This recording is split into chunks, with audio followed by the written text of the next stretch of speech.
Bem-vindos ao Docs Episteme. No episódio de hoje falaremos sobre o suspense em Alfred Hitchcock.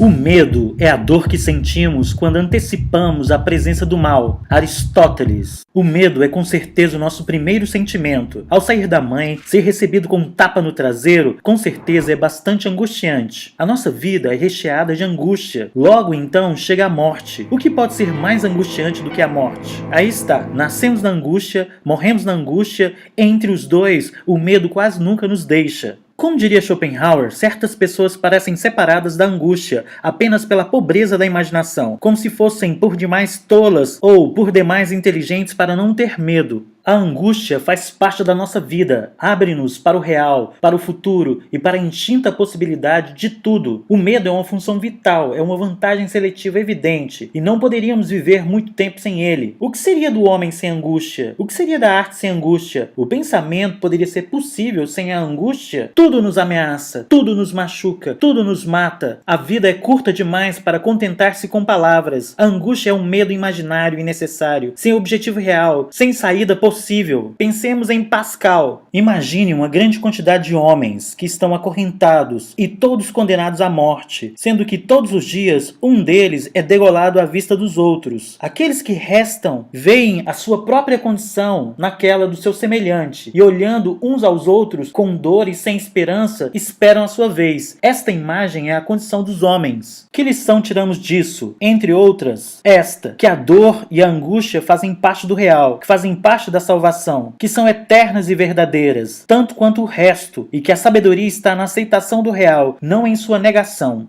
Chegamos finalmente ao proverbial fundo do poço. Se o drama lidava com questões éticas e morais, a comédia com o alívio da alma pelo ridículo, a ação com a exaltação das qualidades heróicas e a ficção científica com a fantasia e com o poder da imaginação, o thriller, cujas principais vertentes são o suspense e o terror, lida com a emoção mais básica, mais primária, mais absoluta, o medo. A catarse já não se faz pelo transe, pelo encantamento, como no cinema fantástico. No thriller, buscamos a catarse pelo exorcismo. Queremos olhar de frente os nossos piores medos, num ambiente seguro e controlado, com a devida distância da narrativa fictícia, mas também com o completo envolvimento que as imagens em movimento provocam. Queremos viver esse medo com o máximo de intensidade e depois saber que ele acabou, que ele ficou lá na tela, na sala escura novamente clara, exorcizado, ainda que temporariamente.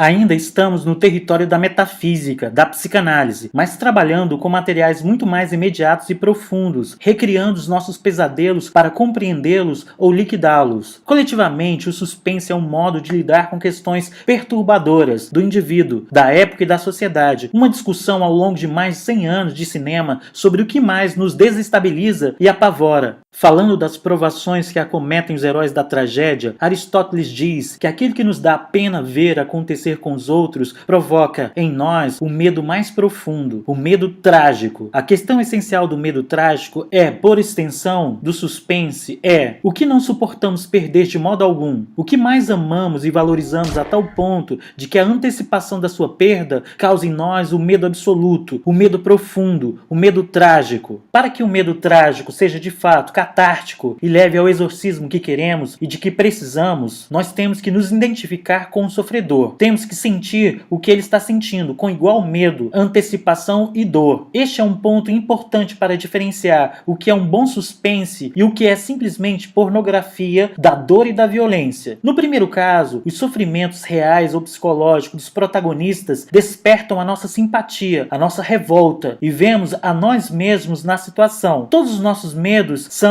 mobilizados, trazidos à tona na pessoa do sofredor fictício que se oferece à imolação por nós. No segundo caso, temos apenas uma exibição sem fim e sem propósito da crueldade, com um convite implícito para que achemos que aquilo, a tortura, o massacre, o barbarismo, é diversão. Identificar-nos com o sofredor é impossível, tamanha a brutalidade do massacre. Somos, então, convidados a nos identificar com aquele que comete os atos de crueldade. Não há exorcismo, e a catarse se vem é a do prazer pelo sofrimento alheio, algo inteiramente diverso do que Aristóteles descreve como a dor dor que sentimos quanto a antecipação da presença do mal. Embora filmes tenham se tornado cada vez mais prazeres solitários, desfrutados na intimidade do lar, o suspense pode ser sua mais enfática exceção. É muito melhor ver um filme de suspense ou terror no cinema porque, como nos anfiteatros da Grécia, compartilhando o medo trágico nos faz sentir menos sós, mais conectados com os nossos semelhantes. Todos temos medo de perder algo, a vida, a sanidade, pessoas queridas. O que podemos perder, o que tememos, nos une quando nada mais consegue fazê-lo. Há também uma fronteira muito fina entre o medo e o riso. Qualquer pessoa que já tenha visto um filme de terror numa sala cheia de gargalhadas nervosas, depois de cenas mais eletrizantes, sabe como é fácil e rápido passar de uma emoção extrema a outra. O alívio catártico do riso na comédia é extremamente semelhante ao do medo controlado no suspense. Em palavras simples, poderia ser traduzido como antes ele do que eu. Mas há uma outra maneira de um suspense provocar riso. O avesso da moeda nada mais próximo de uma comédia que um suspense mal feito. O produtor-diretor Roger Corman, veterano fabricante em massa do gênero e grande descobridor e treinador de talentos como Martin Scorsese, Francis Ford Coppola, James Cameron, Sam Raimi, diz que não há escola melhor para um aspirante a cineasta do que encarar um suspense. Suas regras básicas são claras e simples. Não é tanto sobre o assunto, e sim sobre o estilo. Um suspense pode ser sobre um fotógrafo com uma perna quebrada. Janela Indiscreta, Alfred Hitchcock, 1954. Um casal querendo ter seu primeiro filho, O Bebê de Rosemary, Roman Polanski, 1968. Ou um motorista apressado que ultrapassa um caminhão, Encurralado, Steven Spielberg, 1971. O importante é como essas histórias são contadas, com todas as sensações ampliadas ao máximo. Se um filme excita pelo medo, é um suspense.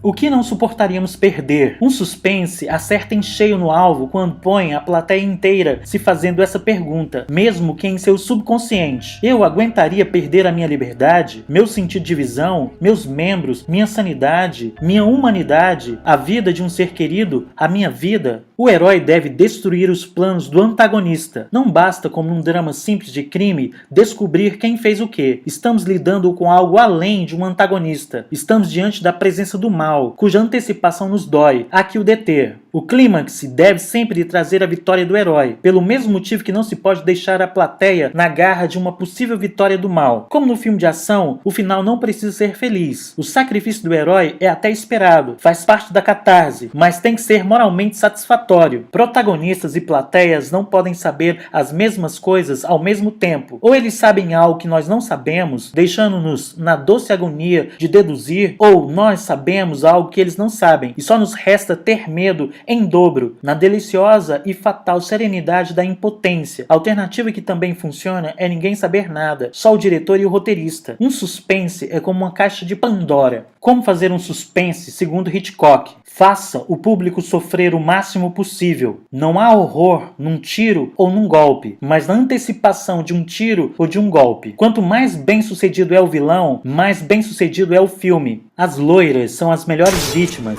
São como a neve fresca, que mostra com nitidez as manchas de sangue. A duração de um filme deve estar em relação direta à capacidade de retenção da bexiga humana, porque um suspense deve trabalhar com os materiais que tem à mão. Sejam eles mortos-vivos ou adolescentes em férias, seus elementos básicos devem ser tão variados quanto seus temas. Em Pânico, Wes Craven, 1996, o roteirista Kevin Williamson fez um ótimo trabalho de catalogar os clichês mais óbvios de um específico thriller, o slasher, que opõe heroínas juvenis e indefesas a maníacos assassinos com predileções por objetos cortantes. O telefonema sinistro, a fuga sempre na direção mais perigosa, a porta aberta sem um momento de hesitação, alguns recursos, contudo, são comuns a todas as vertentes do thriller. Escuridão, ambiguidade e imprecisão do olhar. Não é apenas porque os seres humanos têm medo nato da escuridão, mas sim porque esta é uma das melhores maneiras de ocultar as informações, que esclareceriam tudo e acabariam, se não com medo, pelo menos com antecipação. Em Alien, o oitavo passageiro, os sets de Roger Christian, em cima das visualizações do artista plástico H.R. Giger e da fotografia de Derek Valentin, conspiraram para criar o efeito de um labirinto claustrofóbico e desorientador, onde nem nós, nem os protagonistas protagonistas vemos inteiramente a ameaça que os cerca, a não ser quando é tarde demais. O filme inteiro é construído em cima dessas antecipações, da angústia do não saber. Seu oposto, clareza absoluta, olhar fixo. Uma opção ousada para um suspense é não ocultar nada visualmente, e pelo contrário, deixar os protagonistas e nós inteiramente a descobertos, indefesos, vendo tudo, mas ainda impotente para realmente fazer alguma coisa. A icônica sequência de Intriga Internacional, Alfred Hitchcock, 1959, em que um avião fumegador pessimamente intencionado persegue Cary Grant por um campo aberto e desolado, é poderosa, exatamente porque vemos tudo. É pleno dia, não há uma única árvore, um arbusto, uma toca, uma caverna, um casebre onde o pobre Cary Grant possa se proteger. A tela é um retângulo dividido pelo horizonte, com dois pontos que se aproximam perigosamente, perseguidor e perseguido. A antecipação. O mestre Hitchcock disse isso com a mais absoluta clareza. O golpe fatal, a aparição sinistra, o desmascarar do assassino em série são a resolução, o alívio, não o momento em que encontramos o nosso medo trágico. Esses momentos são os que se passam na nossa cabeça, indo buscar memórias, pesadelos, reflexões de outras experiências para tentar compreender o que vai acontecer, o que pode acontecer. Passamos 2/3 de Tubarão, de Steven Spielberg, 1975, não vendo o peixe em questão e sabendo quase nada sobre ele, mas roendo as unhas na expectativa de quando, onde e como ele vai fazer sashimi de alguns banhistas. Inventário preciso de imagens. De todos os gêneros, o suspense é o que mais se aproxima da experiência do sonho. Seu diálogo não é com as nossas funções mais elevadas de fala, escrita, cálculo, mas com o nosso sistema líbico, que se processa em trocas mais básicas, em que se armazena todo o nosso repertório de medos. Por isso, ele volta regularmente a algumas imagens e situações que imediatamente puxam conversa com o nosso paleopálio, a região intermediária do cérebro onde arquivamos nossas emoções, locais confinados dos quais não é possível escapar, a casa, a cabana, onde sobrevivente de alguma catástrofe possa achar refúgio, é um dos mais comuns. A Noite dos Mortos-Vivos, de George A. Romero, 1968, Sótãos e Porões, O Silêncio dos Inocentes, Jonathan Demme, 1991, Hack, Jaume Balaguero e Paco Plaza, 2007, Os Recantos Esquecidos da Nossa Psique, Portas, Escadas, Janelas, Os Outros, de Alejandro Menembar, 2001, Elevadores, Prelúdio para Matar, Dario Argento, 1971, O Iluminado, de Stanley Kubrick, 1980,